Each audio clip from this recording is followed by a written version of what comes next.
Hello friends, অনেক দিন পর আজকে একটা রান্নার ভিডিও নিয়ে এসেছি আপনাদের সামনে। আমার আজকের রেসিপি বেগুন বাহার। সঙ্গে থাকুন আর রেসিপিটা দেখতে থাকুন। বেগুন বাহার, প্রথমে বেগুনটাকে ভালো করে তেল নুন দিয়ে হলুদ দিয়ে ভালো করে ভেজে নিয়েছি, তার সঙ্গে আলুটাকেও ভেজে নিয়েছি। আলু না দিলে এটা বেশি ভালো হয়, কিন্তু আমার মেয়েরা আলু বেশি পছন্দ করে, সেই জন্য আমি একটু আলুও দিয়েছি। আপনারা চাইলে আলু না দিয়ে করবেন। সর্ষের তেল দিয়েছি, জিরে ফোড়ন দিয়েছি, টমেটো আর তার সঙ্গে একটু বাদাম দিয়ে একেবারেই বেটে নিয়েছি। বাদাম মানে কাজু বাদাম আছে, এর মধ্যে আমন্ডও আছে। মশলাগুলো তেলের উপরে দিয়ে একটু ভালো করে নাড়াচাড়া করে নেব।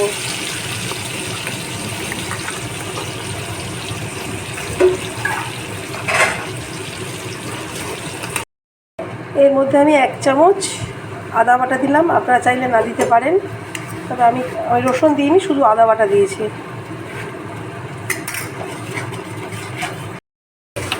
এখন মশলাটাকে আমি ভালো করে কষবো।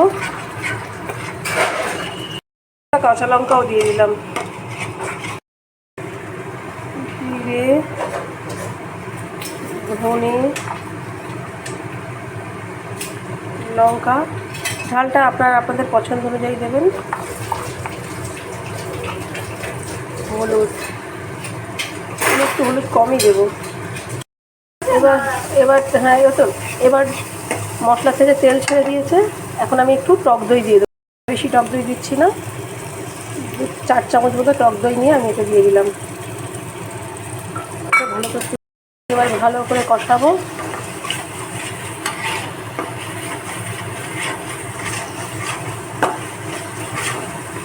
% হয়ে গেছে, যেন আলুটা একটু শক্ত আছে, খুব শক্ত না, 50% আলু হয়ে গেছে, যেন আলুটাকে আগে দিয়ে দিলাম।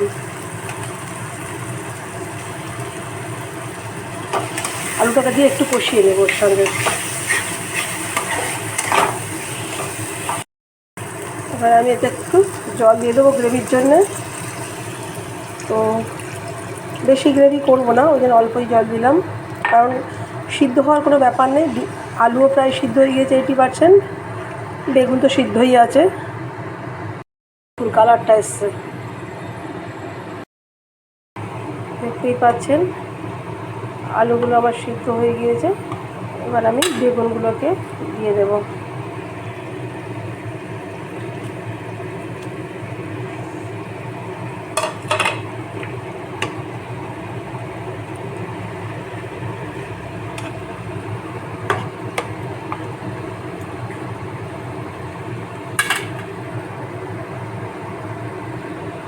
বেগুনগুলো দিয়ে বেশিক্ষণ ফোটাবো না, এটা আমি 5 মিনিট লো ফ্লেমে ফুটিয়ে নেব, তারপর আমার হয়ে যাবে।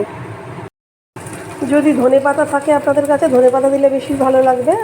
আজকে আমার কাছে ধনেপাতা অ্যাভেলেবেল নেই, তো আমি শুধু কসুরি মেথি দিয়ে দিলাম।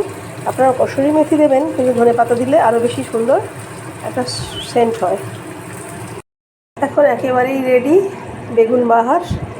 যেহেতু আমরা ভাতের সঙ্গে খাবো, রাইসের সঙ্গে একটু তো গ্রেভি লাগবে, তো একদম মাখা হয়ে গিয়েছে, দেখতেই পাচ্ছেন গ্রেভি নেই একদম।